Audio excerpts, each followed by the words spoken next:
ವೀಕ್ಷಕರೇ ನಮಸ್ಕಾರ. ಲೈವ್ ಹಾವೇರಿ ಚಾನೆಲ್ಗೆ ಸ್ವಾಗತ. ಇಂದು ನಾವು ಹೇಳಲಿರುವ ಕಥೆ ಸಾಮಾನ್ಯ ಕಥೆಯಲ್ಲ. ವೈದ್ಯರೇ ಆಶಾಭಾವನೆ ಕಳೆದುಕೊಂಡಿದ್ದ ಒಂದು ಯುವತಿಯ ಬದುಕಿನಲ್ಲಿ ನಡೆದ ಅಚ್ಚರಿ ಘಟನೆಯ ಕತೆ. ಇದು ಹಾವೇರಿ ಜಿಲ್ಲೆಯ ಯುವತಿ ನಿವೇದಿತಾಳ ಬದುಕಿನಲ್ಲಿ ನಡೆದ ನೈಜ ಅನುಭವ. ಹೌದು, ಹಾವೇರಿ ಜಿಲ್ಲೆಯ ನೆಗಳೂರು ಗ್ರಾಮದ ಶಿವಪ್ಪ ನೆಗಳೂರು ಅವರ ಪುತ್ರಿ ನಿವೇದಿತಾ ಗದಗದ ವೈದ್ಯಕೀಯ ಕಾಲೇಜಿನಲ್ಲಿ ಎಂಬಿಬಿಎಸ್ ಅಂತಿಮ ವರ್ಷದ ವಿದ್ಯಾರ್ಥಿನಿಯಾಗಿ ಓದುತ್ತಿದ್ದ ಪ್ರತಿಭಾವಂತ ಯುವತಿ. ವೈದ್ಯೆಯಾಗುವ ಕನಸಿನೊಂದಿಗೆ ಓದುತ್ತಿದ್ದ ನಿವೇದಿತಾಳ ಬದುಕಿನಲ್ಲಿ ಅನಿರೀಕ್ಷಿತ ಸಂಕಷ್ಟವೊಂದು ಎದುರಾಯಿತು. ಅಪರೂಪದ ಆಟೋ ಇಮ್ಯೂನ್ ಕಾಯಿಲೆ ಆಕೆಯನ್ನು ಕಾಡಲು ಆರಂಭಿಸಿತು. ದಿನದಿಂದ ದಿನಕ್ಕೆ ಆರೋಗ್ಯ ಹದಗೆಡುತ್ತಾ ಹೋಯಿತು. ಆಗಾಗ ಮೂರ್ಛೆ ಬರುವುದು, ಕೈಕಾಲುಗಳ ಮೇಲಿನ ನಿಯಂತ್ರಣ ಕಳೆದುಕೊಳ್ಳುವುದು, ನಡೆಯಲು ಸಾಧ್ಯವಾಗದ ಸ್ಥಿತಿ ಉಂಟಾಯಿತು. ಕೊನೆಗೆ ವೀಲ್ಚೇರ್ನಲ್ಲೇ ಜೀವನ ಸಾಗಿಸುವ ಪರಿಸ್ಥಿತಿ ಎದುರಾಯಿತು.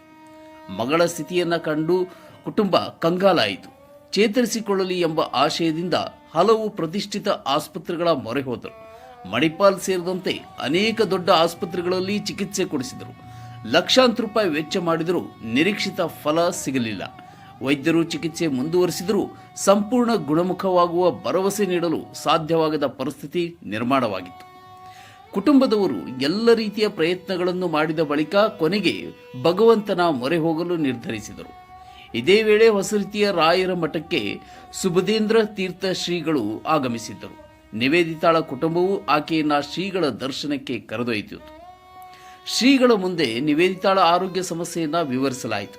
ಆಗ ಶ್ರೀಗಳು ಆಶೀರ್ವಾದ ನೀಡಿ ಮಂತ್ರಾಕ್ಷತೆಯನ್ನ ನೀಡಿದರು. ಜೊತೆಗೆ 5 ವಾರಗಳ ಕಾಲ ನಿರಂತರವಾಗಿ ರಾಯರ ಮಠಕ್ಕೆ ನಡೆದುಕೊಳ್ಳುವಂತೆ ಸಲಹೆ ನೀಡಿದರು. ಕಾಲೇಜಲ್ಲಿದ್ದಾಗ ಆಗಿತ್ತು ಸರ್. ಅದೇನೋ ಫಂಕ್ಷನ್ ಇತ್ತು, ಆ ಲೈಟಿಗೆ ಏನೋ ಗೊತ್ತಿಲ್ಲ, ಬಟ್ ಫಿಟ್ಸ್ ಬಂದು ಒಂದು ಸ್ವಲ್ಪ ಎತ್ತರದಿಂದ ಬಿದ್ದಿದ್ದೆ. ಅದಾದ್ಮೇಲೆ ಮನೆಗೆ ಕರ್ಕೊಂಬಂದ್ರು ಸ್ವಲ್ಪ ರೆಸ್ಟ್ ಮಾಡಲಿ ಅಂತ. ಅವು ಮೇಲೆ ಮೇಲೆ ಫಿಟ್ಸ್ ಬರೋಕ್ಕೆ ಶುರುವಾಯಿತು ಸರ್. ಆವಾಗಿಂದ ಹಾಸ್ಪಿಟ್ಲಿಗೆ ತೋರಿಸ್ತಿದ್ದೀವಿ.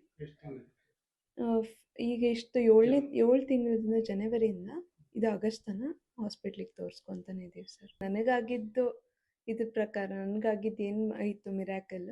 ಸೊ ಅದರಿಂದ ನಾನು ದೇವ್ರು ನಂಬ್ತೀನಿ. ಇಷ್ಟು ದಿನ ದೇವರು ಅಷ್ಟೇ ಕೈ ಮುಗಿತಿದ್ದೆ.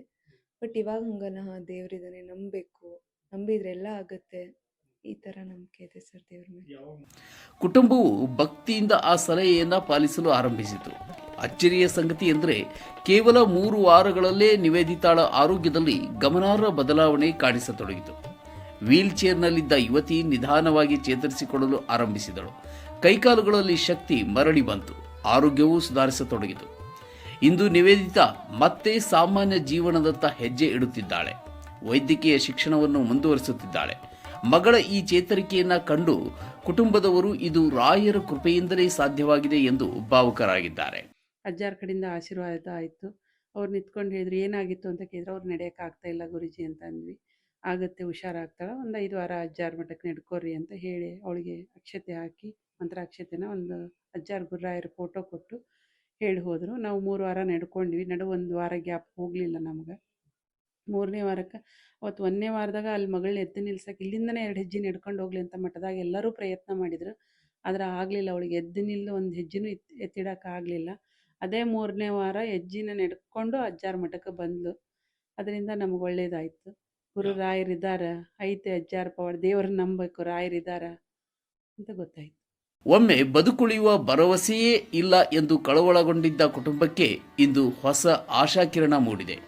ವೈದ್ಯಕೀಯ ಚಿಕಿತ್ಸೆ, ಕುಟುಂಬದ ನಂಬಿಕೆ ಮತ್ತು ಆಧ್ಯಾತ್ಮಿಕ ವಿಶ್ವಾಸ ಇವೆಲ್ಲದರ ನಡುವೆ ನಿವೇದಿತಾಳ ಬದುಕಿನಲ್ಲಿ ಹೊಸ ಅಧ್ಯಾಯ ಆರಂಭವಾಗಿದೆ. ಈ ಘಟನೆ ಈಗ ಹಾವೇರಿ ಜಿಲ್ಲೆ ಸೇರಿದಂತೆ ರಾಜ್ಯದ ಹಲವೆಡೆ ಚರ್ಚೆಗೆ ಗ್ರಾಸವಾಗಿದೆ. ಭಕ್ತಿ, ನಂಬಿಕೆ ಮತ್ತು ಆತ್ಮವಿಶ್ವಾಸ ಇದ್ದರೆ ಬದುಕಿನಲ್ಲಿ ಎಂತಹ ಸಂಕಷ್ಟವನ್ನು ಎದುರಿಸಬಹುದು ಎಂಬ ಸಂದೇಶವನ್ನು ನಿವೇದಿತಾಳ ಕಥೆ ನೀಡುತ್ತಿದೆ. ಇಂತಹ ಇನ್ನಷ್ಟು ಸ್ಥಳೀಯ ಸುದ್ದಿಗಳು ಮತ್ತು ವಿಶೇಷ ವರದಿಗಳಿಗಾಗಿ ಲೈವ್ ಹಾವೇರಿ ಯೂಟ್ಯೂಬ್ ಚಾನಲ್ಗೆ ಸಬ್ಸ್ಕ್ರೈಬ್ ಮಾಡಿ. ಧನ್ಯವಾದಗಳು.